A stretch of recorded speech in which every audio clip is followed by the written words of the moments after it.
This is Ken Lightburn. I'm president of Nature's Approved and Assured Organics, and recently I received a rather remarkable article about Alzheimer's written by Dr. Mary Newport. And today I'm in her home interviewing Dr. Newport and her husband Steve, and trying to get some understanding of the remarkable results she achieved in the partial reversal of Alzheimer's using coconut oil. Dr. Newport, could you give us some of the history behind this achievement? Yes. Well, Steve and I grew up in Cincinnati. We've been married for 37 years. And Steve has functioned as an accountant and bookkeeper for my practice for many years, working from home, taking care of our children. And he was doing quite well with that until about 2001, 2002, when he began having trouble with some of the more complex parts of his accounting, difficulty doing payroll and annual tax returns, and that type of thing became very difficult for him. But at that point, I thought, well, maybe our practice had just gotten a little bit more complicated. However, when he began having problems remembering if he'd been to the bank and the post office on a given day, I knew that that was not normal.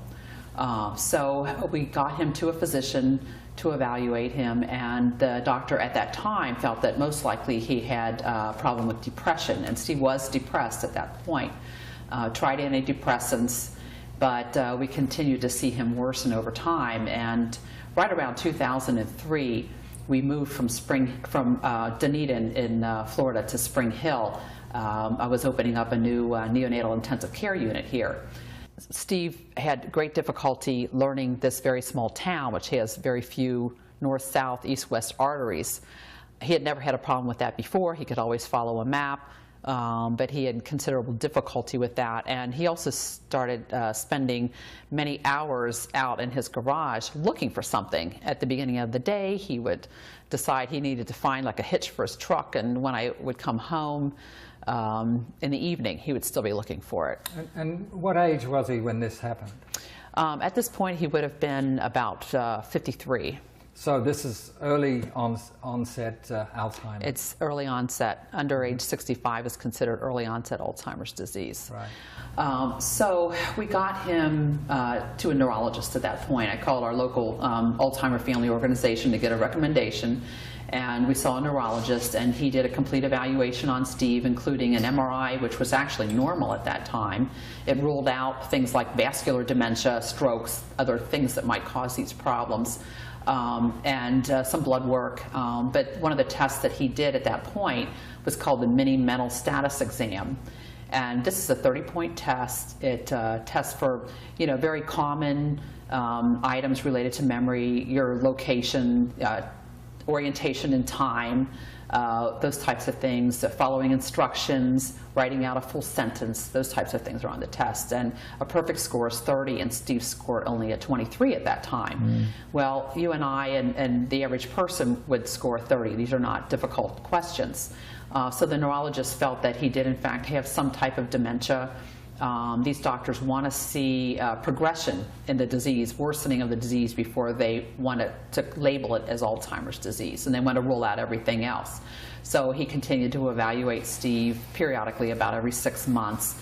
And about a year after the first visit, he did feel that Steve was worsening. So he put him on a medication for Alzheimer's called Aricept. And then over the next year, with continued worsening, he put him on an additional drug called Namenda. Both of these have to do with allowing more of the neurotransmitter, which is the chemicals that allow the neurons to communicate, making those more available. Right. We did see worsening, and the summer of 2007. You mean under the drugs? He was still worsening? Even in spite of the drugs. He was these still drugs, right. Basically their claim is that they will hopefully slow down the progress of the disease. They don't result in improvement. Right. So he did, in fact, continue to progress. And the summer of, in August of 2007, I had a particularly busy month. In the newborn ICU, I was getting home late every evening. And he had a 3-week period during which this was happening. And I noticed that he was getting rather thin.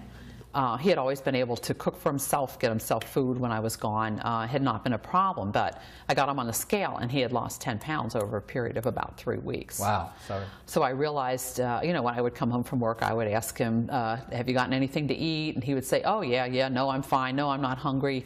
And so I assumed he'd gotten dinner, but, I started looking for evidence. I couldn't find any evidence that he was getting something to eat. So at that point, I felt that he was getting considerably worse. And we did see continued worsening over the next few months into early 2008. He developed a much more significant tremor. He had more and more difficulty finding words and putting words together. His personality was evaporating, and that's something that you see with Alzheimer's disease. There was much less smiling, much less interaction. When we would talk to each other, we were on a different wavelength. His answers weren't really appropriate, to the conversation that we were having. So this was all very distressing. So, going into the spring, things were looking a little hopeless, and I was always keeping my eyes open for clinical trials, new drugs. Our hope had always been that these other medications would slow it down enough that when the right drug came along, that Steve would still be there to, it would be available to him, that he could respond to it. So in May of 2008, there were ads in the paper for a couple of clinical trials. And I had a couple days off and scheduled 2 back-to-back screenings for these 2 different drugs. Both of them have to do with attacking the beta amyloid plaques, the plaques that people know are associated with Alzheimer's disease. Mm-hmm. So what happened was, the night before the first screening, I thought, well, what if Steve gets accepted into both studies? What if he does well? We have to pick one. You can't be in 2 different clinical trials. Of course not. Yeah. So I decided to do some internet research, looking at the 2 drugs closely, the risks and the benefits. And it just so happened that I came across one of them in a press release with another treatment that was coming along that actually showed improvement in the cognition or the memory of people that have Alzheimer's disease. And you never see that. You never see that associated at this point with an Alzheimer's drug. So I was extremely curious and wanted to learn more about it. Mm-hmm. So I continued doing research, and I found a patent application for this particular product. They went into detail about Alzheimer's disease and what's known about it. And one of the things they discussed at length was a problem that they now know about Alzheimer's disease. They call it diabetes of the brain, or brain starvation. And what they have learned is that there are certain areas of the brain associated with Alzheimer's that have difficulty getting glucose into the cells. Right. And glucose, or sugar, is the very basic energy that we all use, for most of the time for all of the cells in our bodies.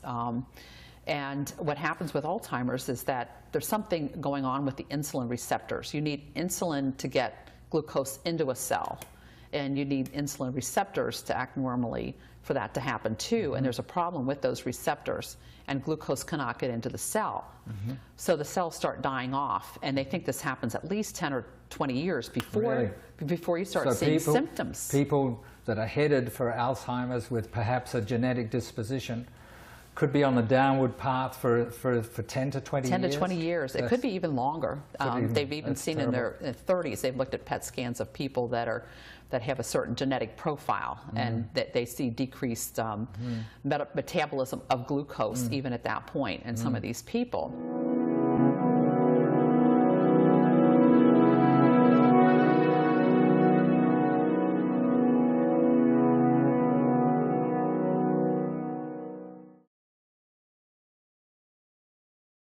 So what these people developed, the product that they developed, is actually something that's been around for a long time. It's medium chain triglyceride oil, or MCT oil for short.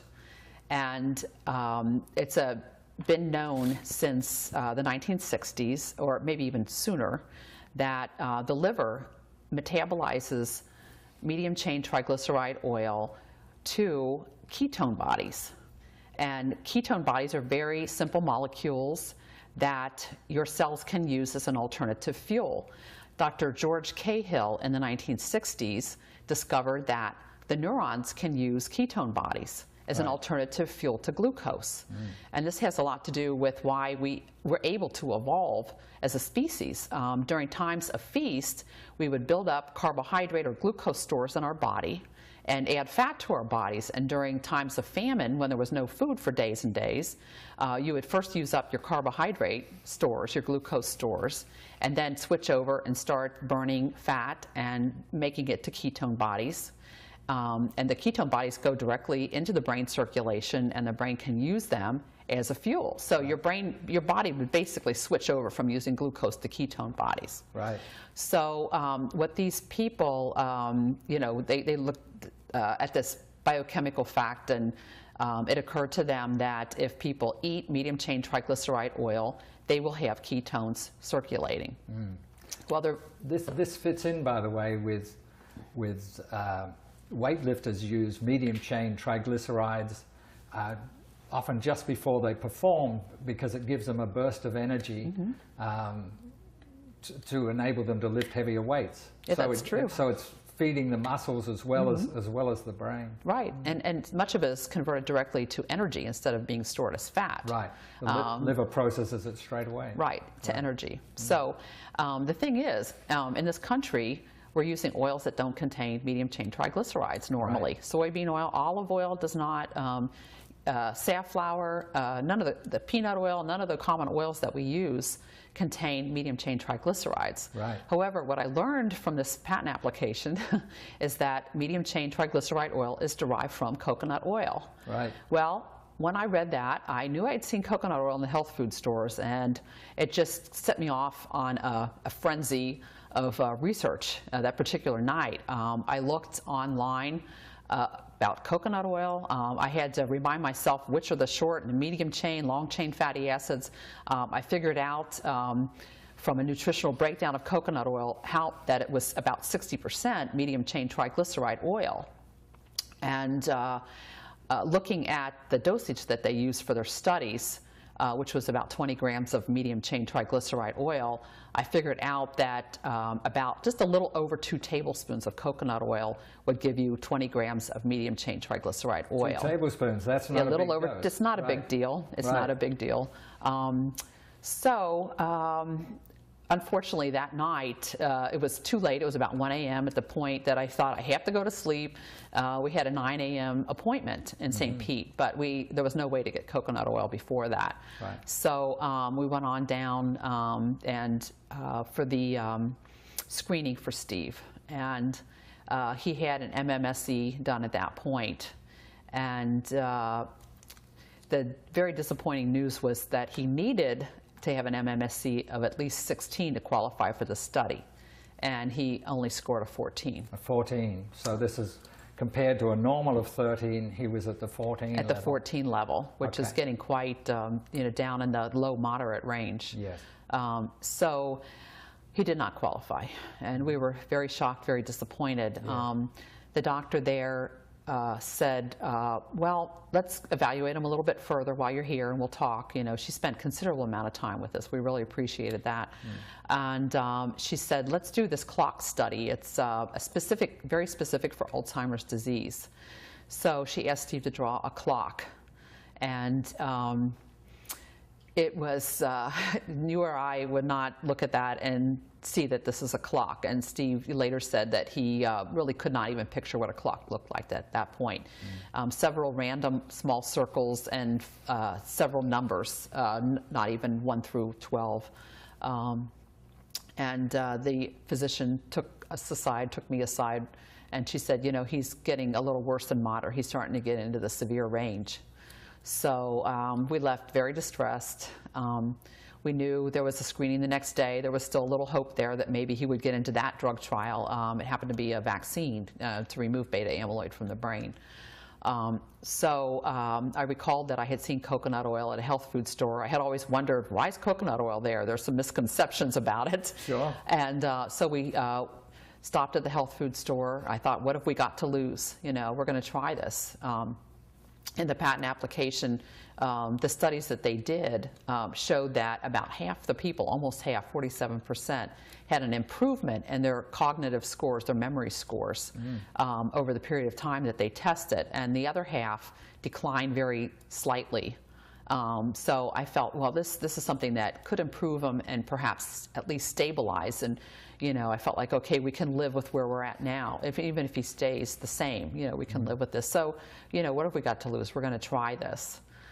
So we picked up the coconut oil, and in the studies they had given the dose at breakfast. So I thought, okay, tomorrow morning, you know, we'll give it to him. And he was scheduled the next day for another screening at in Tampa. Right.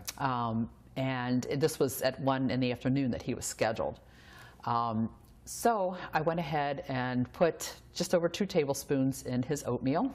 We had a little, coconut oil tends to be semi-solid at room temperature. So I thought, well, we'll put it in a little hot cereal, and that will melt down. He'll have something to eat it with instead of just taking it right off the spoon. And I took an equivalent amount myself. I thought, I'm not going to make him take anything I won't take. Good idea. So he you know, had breakfast, and then several hours later we were heading down to Tampa, and I tried to help him, you know, remember things like, what is the season? It was spring. He couldn't even remember the word spring. We must have talked about it 10 times.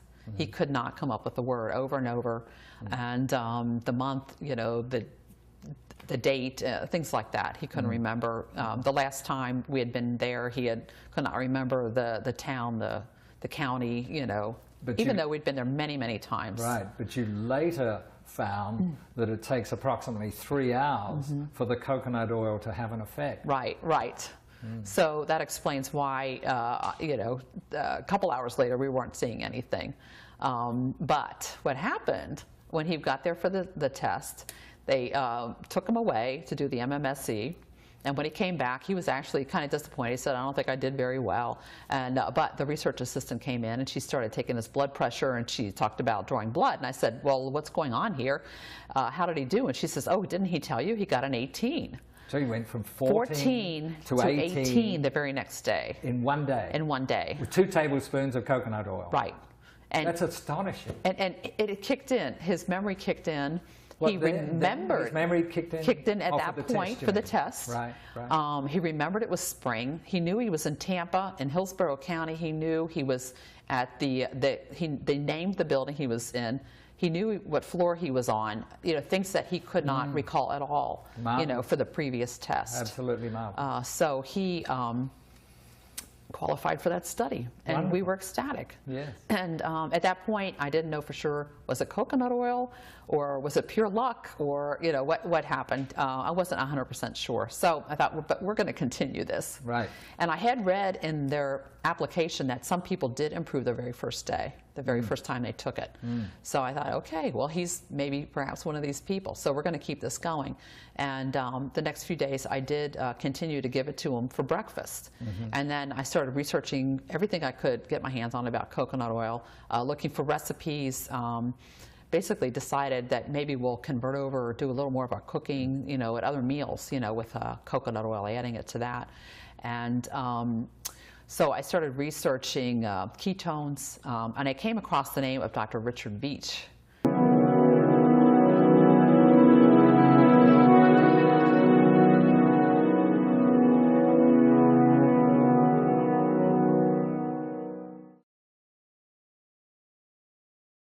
So I started researching ketones, and I came across the name of Dr. Richard Veach, who is at the NIH in Maryland. And ketones are the end product that first of all, you have the coconut oil. Part of that is 60% is medium chain triglycerides, and they're transformed by the liver, is it? By the liver. By the liver into ketone bodies, which provide the fuel for the brain cell. Right. And the interesting thing about ketone bodies, when you have ketosis going on, it increases circulation to the brain. So you're getting both. So you're getting even more, of the ketones circulating to the brain, and the neurons apparently can pick them up very easily. So this is one of the friendly saturated fats. This is one of the good saturated fats. In fact, right. Yeah. Yeah, they have found that even some of the longer chain saturated fats actually which are in coconut oil too, actually raise HDL cholesterol, which is the good cholesterol. The total cholesterol may go up a little bit, but it's actually the good cholesterol that goes up, and the LDL, which is the bad cholesterol, tends to come down. And HDL, by the way, has been used in experiments to clear plaque from the arteries too. Right. It actually helps clean out the arteries. So HDL's the good cholesterol, and it raises that as well using coconut oil. Right. And that's what you found with Steve, isn't it? Yes. It's actually, we have measured his cholesterol profile several times since we started this. Of course, we're concerned. He ended up, we added coconut oil then to lunch and dinner. And so we're very concerned, is this going to cause a problem with his cholesterol? And it improved. It improved. His total cholesterol has stayed under 200. His LDL came down. Had been slightly above normal before this. And the LDL has come down in the normal range. And the HDL, which had been on the low end, has actually increased, quite significantly. He's got a beautiful profile, and his triglycerides run about 70s. Wonderful. Which, most people would be overjoyed to have a cholesterol profile like that. So he is just one man. Right. But that fits with other studies, though. I mean, common belief is that saturated fats are bad for you. But the fact is that a lot of saturated fats, some saturated fats are very good for you. Right. And this is astonishing that it's in this way as well. The thing about coconut oil is most of the saturated fat, I think about 70% of the saturated fat are the medium chain triglycerides. Yes. So much of that is converted to ketone bodies and used for energy right away rather than being stored as fat. Right. One of the oils, the lauric acid, which is also one of the medium chain triglycerides, has a lot of other antimicrobial properties to it. Right. Kills certain viruses, bacteria, fungi, and protozoa. Right. And it just so happens that lauric acid and other medium chain triglycerides are in human breast milk. They make up about 10 to 17% of the fats in human breast milk. Right. And the lauric acid is known to help protect babies from infection. So now you've done experiments feeding it to premature babies. Well, premature babies, back in the late 1970s, we started giving MCT oil to premature newborns to help supplement their feedings because they knew it was absorbed very easily. It doesn't require enzymes from the pancreas to digest it. It's just absorbed directly through the intestine to the liver. And then it's converted to energy. And so we used to supplement their feedings with it. And now they add MCT oil, coconut oil, and or palm kernel oil to all of the infant formulas here in the United States. Wonderful. Wonderful. And the palm kernel oil is another oil that also contains a lot of medium chain triglyceride. But in this country, it's very hard to find. Coconut oil is very readily available. Yes. But it's still amazing. Most people... the common belief is that coconut oil is bad for you. Of course, the studies back in the 1940s, etc., that were done on coconut oil used hydrogenated coconut oil. Right. And you should never consume hydrogenated coconut oil or any hydrogenated fats. They'll all clog your arteries and lead to an early demise. So you should use virgin organic coconut oil rather than, and never use a hydrogenated coconut oil. Yeah, stay away from any kind of hydrogenated oil. They convert to the trans fats that we're all learning more and more about that seem to be at the basis of many of these diseases that are becoming more prevalent, diabetes and heart disease. There was an epidemiological study done of some South Pacific islands many years ago, and their diet consisted of coconut, fish, and taro, which is a root vegetable, and they found that the population had no Western diseases. Now, part of that population migrated to New Zealand, And when they were studied there, they were found to have switched over to a Western diet, and they were getting all the Western diseases. So it certainly has backed up the fact that it has so many beneficial health properties. And it goes against what is still common belief that coconut oil is not good for you. Right, right.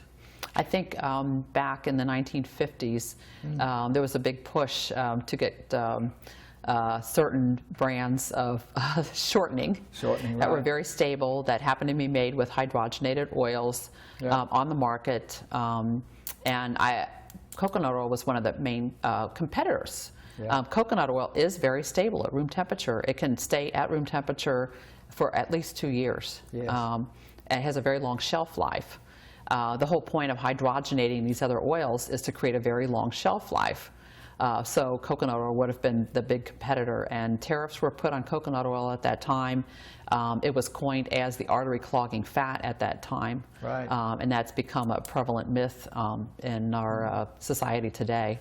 Let's go back to get Steve's input on sort of before and after the coconut oil, because I found it remarkable. Tell me what it was like to take coconut oil the first time, Steve.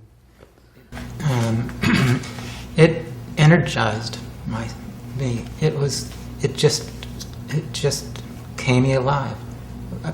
Before this, I didn't think I have anything to look for.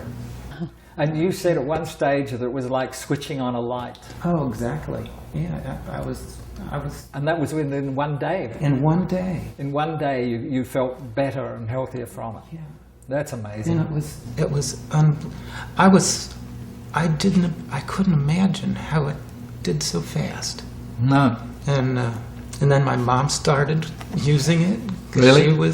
She has Alzheimer's. Yes. And from all of that, these people are making a cure. Right. And there's no problem. It was like seriously, it was just like a light bulb came on me. And it didn't take a long time. It all of a sudden I felt like a different person.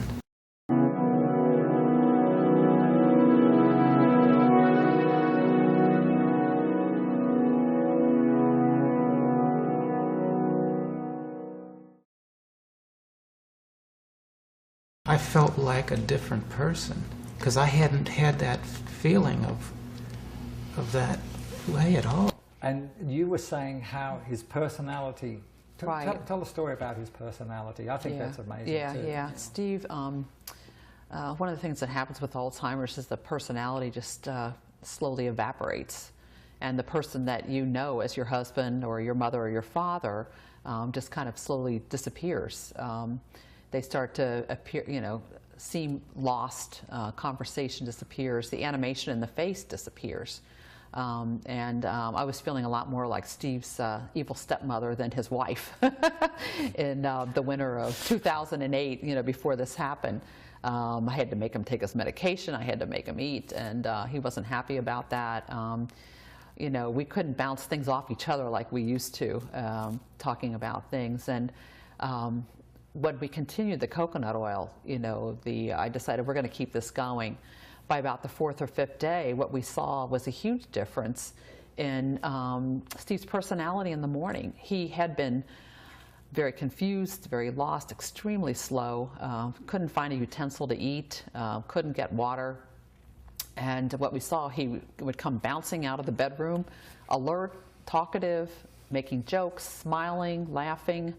And I thought, oh my gosh, my Steve is back. His personality came back. And about the 5th day, I remember, sitting at the kitchen table, and we looked at each other and we said, oh my gosh, our life has changed. Wonderful. Our life has changed, and we're going to keep this going. And wonderful. So, and you've been able to go back. You now mow the lawn, do the gardens, and a lot of things. And the reading has started to come back too, right? Yeah. So you read a little now, but not the novels you used to. But you said you read a book on the 36 steps. 36-hour day. The 36-hour day. It's a classic book about Alzheimer's disease. Right. Yeah. And I gave you some laughs. Oh, God, yeah. It was just, how in the world did that happen so fast? You know, and I haven't stopped it. I feel like 1,000 years. And 2 years ago, oh, I was terrified. And now I've got my life back. Yeah. And, you know, and if you say there's no miracle in this thing, God made this stuff and to make him could be able to get those people to be able to get the people that we need to get. There will be a whole lot of people. Could help a lot of people. A whole lot of people. And you know, and people have been holding it back or just didn't know about it. Didn't know. I think that's it's news. It's still news, and it takes a long time for the word to get around, which is why we want to make this video and put it where people can read it, and let's hope you get a lot more interviews too, and get even further information about it. But you're also very interested in Dr. Veitch's work. Perhaps you could tell us a bit about that. Yes. As I was researching all of this with the ketones, I happened to come across his name in Wikipedia, Dr. Richard Veitch, that he was an expert in the area of ketones. And he happens to be at the NIH for many years in Rockville, Maryland, near Washington, D.C. And he has been interested in ketones since actually the 1990s, that he's been researching this. And he's published several articles, and others have too, about the therapeutic implications of ketone bodies. There are many other diseases that have a similar problem of glucose uptake in the brain. The list includes Parkinson's disease, Huntington's chorea, multiple sclerosis, Duchenne muscular dystrophy, which they've been looking for a cure for, and all of these diseases for many, many years. Even type 1 and type 2 diabetes. It's not just the brain, but other organs in the body that are affected, you know, with a problem of glucose uptake and insulin resistance. Right. That ketones can potentially help. Traumatic brain injury is another very major thing affecting our soldiers and many people, you know, in auto accidents, you know, things like that that could benefit from the ketones. Premature babies. Yeah, premature babies. They're already getting it in one form, but the more specific might help. Yeah. And what about plain old memory? Yeah, just plain old memory for prevention. This process does start happening at least 10 or 20 years, maybe longer, you know, before you start seeing symptoms. So, you know, potentially you can help keep these cells alive and functioning, and perhaps in many people it will prevent a disease. So you think that in countries where they eat a lot of coconut oil, they're going to have less Alzheimer's develop? Yeah, there's less of these diseases. There's actually a study in India, from India. They looked at an area of India where coconut is used very predominantly. Coconut oil, coconut milk. They eat a lot of curry there, that type of thing. And they looked at the types of dementia. And in this country, Alzheimer's is far and away the most common form of dementia.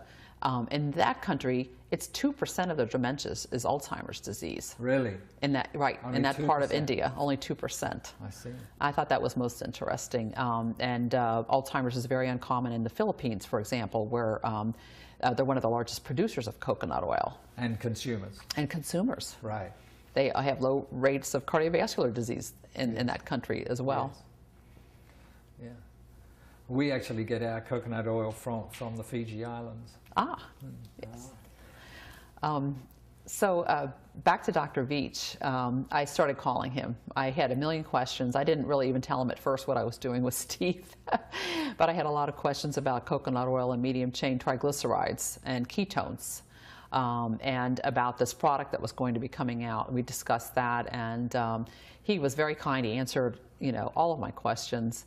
And a couple weeks later, I thought, oh, I need to tell him, you know, what I did with my husband and the results that we were getting. Yes. I had Steve. He drew a clock again, and it was amazingly different, improved. There was an actual circle like a clock, and he drew spokes, I think, to try to line up the numbers, and he had a complete the numbers were complete all the way around the clock, Great. as you would expect a clock. It's not a beautiful clock, but it was a vast improvement from the previous, and this was 2 weeks later. And was this 2 weeks after? This was 2 weeks after we started the coconut oil. Oh, really? Already. So we'd gone from an unrecognizable object to a clock. An actual clock that somebody would look at it and say, okay, that's a clock. A clock, right. So I told Dr. Veach about what I had done, about how I felt he had improved so dramatically, yes. and his clock drawing. And Dr. Veach said, can you fax me the clocks? And so I did. I faxed it to him. And he called me back and he said, wow, this is quite amazing. This is quite extraordinary. So he was very cautious, of course, at first. And he was a little surprised that the levels that we could get from medium-chain triglycerides would be high enough levels to affect somebody this way. Yes.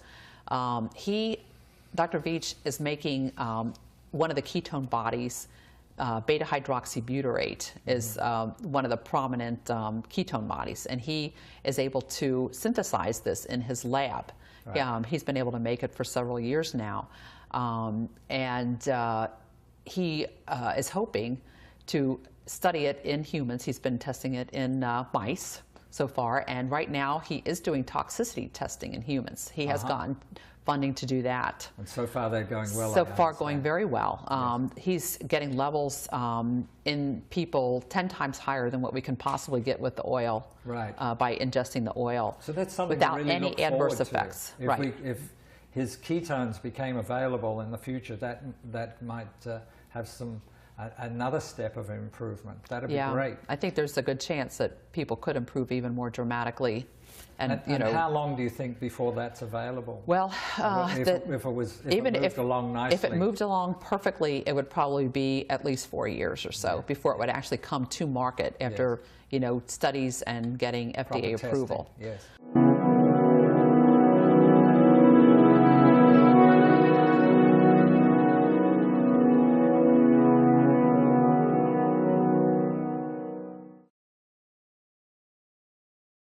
It would probably be at least 4 years or so before it would actually come to market after studies and getting FDA approval. Testing. Yes. So in the meantime, what we can do as a temporary fix, so to speak, is to use coconut oil and MCT oil to help provide a level of ketones in the body to hopefully slow down the progress, stabilize the disease, and in some cases even improve, such as Steve has improved. Right.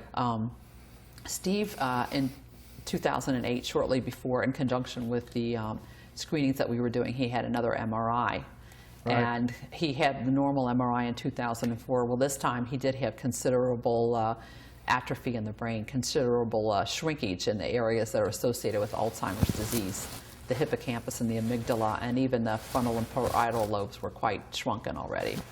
So, there's a possibility, it seems, from Dr. Veach's studies with mice that the ketone bodies can actually assist with new neurons being developed in the brain. So maybe there's some possibilities there. Yes, it looks like ketones might be more than just an alternative fuel for the brain. They may have to do with actually helping new neurons to grow and new nerves to grow. So there's a considerable potential in that regard for reversal of the disease, over a period of time. We have continued to see some improvements with Steve over the course of the last year that we've been doing this. Some things didn't happen right away. When I wrote the article in last July, 2 months after we started this, Steve still had a weird gait. I mentioned that in the article. He would walk very slowly. He couldn't run anymore. He would pick his feet up unusually high when he walked. It was kind of a classic walk for Alzheimer's disease. That has disappeared. He can actually run again if he wants to. He has a normal gait. He had visual disturbance. He talked about that a little bit. He had not been able to read for almost 2 years. And he explained to me that it was like the words went into little pixels and they would move around on the page, so he couldn't really read. He would just put it down. and that disappeared after about 3 or 4 months of taking the coconut oil and the MCT oils. And his reading comprehension, he felt, has started to improve recently, where he can actually pick up something and read it. Instead of reading the same line over and over and over to try to understand it, he can now read parts of it. We had an interesting thing happen with the 36-hour day where he came out, and he apparently had been reading this book for a couple of hours. And he came out, and there was a section about safety. And he was laughing his head off because there was a discussion about hunting and Alzheimer's disease. And he said, I can't imagine anybody would want to go hunting with somebody that has Alzheimer's disease. But it was about gun safety. Right. So we had quite a laugh about that. No, we're not recommending hunting. No, we're not. We are not. And then the last really 4 to 5 months, it's been more and more noticeable that his short-term and recent memory is back. He basically was living in the moment before. He really seemed to have no concept of what happened when, earlier today, yesterday, weeks ago, many, many things that he was forgetting. And now he, has quite good recall of trips that we've taken. We've been to Washington, D.C., we've been home to Cincinnati, things like that. He'll remember afterward. And that's wonderful. That's astonishing to have continued development and improvement. And the suggestion is that maybe it's from new neurons being set Exactly. up. And Exactly. maybe new connections amongst old neurons. But something new is happening, and that's just fabulous. Yeah, Dr. Veach, he can get levels considerably higher, and he's doing the toxicity testing now. And basically what they do is take healthy volunteers. They start with low levels, slowly increase the dose over time to look for adverse effects. And at this point, they've gotten up to levels 10 times as high as what we've been able to get, with Steve taking coconut oil or MCT oil, and without any adverse effects. That's wonderful. So this is a very, very hopeful thing, for many, many diseases. I gave a list before. Another to mention is Lou Gehrig's disease, ALS, Right. a very devastating disease. These people may also benefit from this particular treatment. Yes. So Dr. Veach is planning to study Parkinson's disease and Alzheimer's disease, hopefully coming up soon. The big problem is that he can only make about 10 pounds a week of this ketone ester in his lab. Well, that's enough to test people for toxicity, but considering how many millions of people now have Alzheimer's disease, it's about 5.3 million that are estimated to have it. He's going to need tons of the ketone ester. Yes.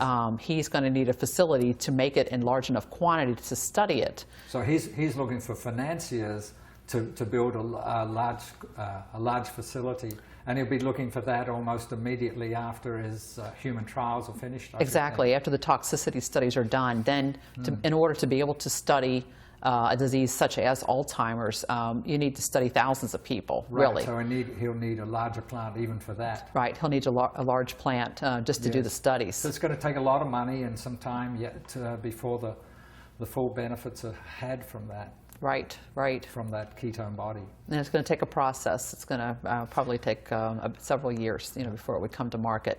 However, in the meantime, we can do coconut oil. Right.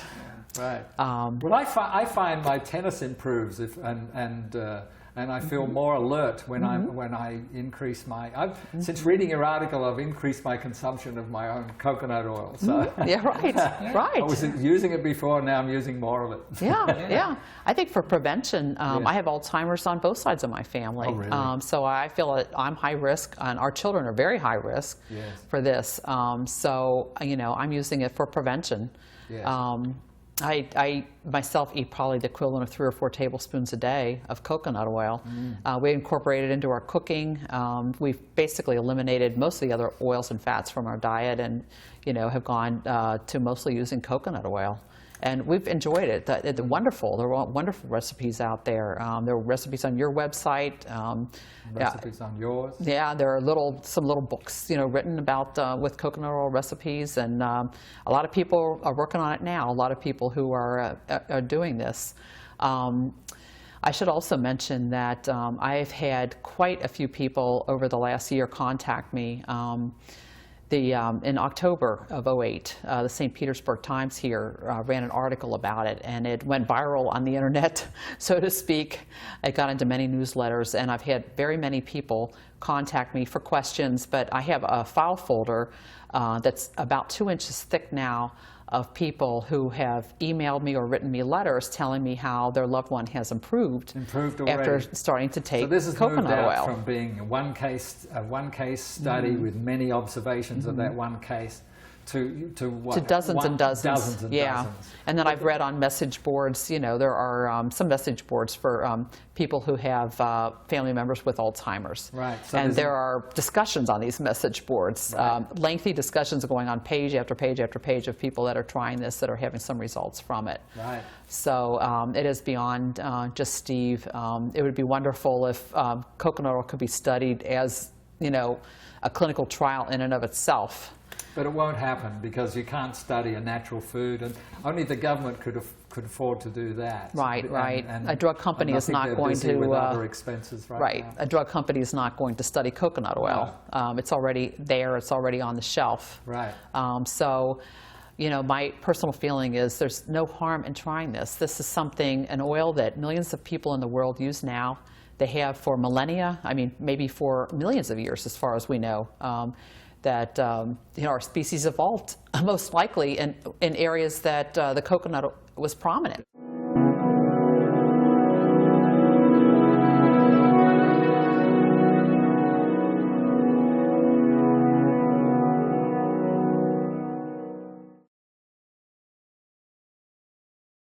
So you're saying that dozens of people now have reported positive results using coconut oil to treat their loved ones who have Alzheimer's. And this is very significant. It's a small number so far, but you know, the forecast is that we'll have 50 million people, you say in your article, we'll have 50 million people with Alzheimer's by the year 2050. Right. President Obama, I think we could save some money with some coconut oil consumption. Right, right. And If you think save about the it. health plan. Right, right. Yeah, Dr. Veach estimates he needs about $15 million for a plant, you know, to do these Alzheimer's studies, to have right. a facility that can make this in quantity and study it in Alzheimer's disease, that he needs a minimum of $15 million. And if you look at 15 million people by the year 2050, that are expected to have, it's $1 each. It's $1 per person. I think that's a worthwhile investment. Right. In our future. Per patient, and $1 per patient. Right, right. Yes. Well, there's other people that think very highly of ketones and their potential. There's a Professor Theodore Van Italy. He's a professor emeritus at the College of Physicians and Surgeons at Columbia University in New York City. And he's currently chairman of the scientific committee and member of the editorial board of the International de Recherche Servier. And he, pardon my French, but he said that my view of the ketone ester story is that if the results in human subjects bear out the findings in laboratory animals, they could well be the major advance in nutrition in the 21st century. That's the major advance in the 21st century. That's astonishing. I agree with that. You know, Yes. shortly after I started researching this, reading Dr. Veach's articles about the therapeutic implications of ketone bodies, Yes. talking with Dr. Van Italy and Dr. George Cahill, who discovered that brain could use ketones, I was basically flabbergasted, you know, just amazed at the potential for this. I see potential for treating newborns. I have research projects swimming around in my brain all the time about how we could better the lives of premature newborns, help them have better outcomes by treating them in the beginning, you know, when they have problems with low blood sugar, hypoglycemia, very common, asphyxia, birth asphyxia, deprived of oxygen, in which cells can die. Premature babies, you know, they're getting a product now intravenously that's 100% soybean oil. It's lacking medium-chain triglycerides, and some of these very tiny babies are not getting any medium-chain triglyceride for several weeks because their bowel is so immature they can't tolerate feedings. They would be getting this in their mother's milk. They would be making ketones. About 25% of the energy to the brain in a newborn during those early days comes from ketones normally, but they have no way to make it. So they should be getting it instead of soybean oil. Right. They should be getting some medium-chain triglycerides at least. Yes. So those kind of things need to change. Yes. There are so many applications for this that I truly believe that the ketone is going to come into the category on the order of something like penicillin or insulin. Really? As a drug, you know. That's significant. A medication or a treatment that's going to have a tremendous effect on quality of human life in this next century. And of course, Dr. Veach is still at the NIH, at the National Institute of Health. So this is it's done with the best of credentials and the best of scientists, all of this work. So there's a lot to look forward to. Right. Yes, I agree with you completely on that. Okay.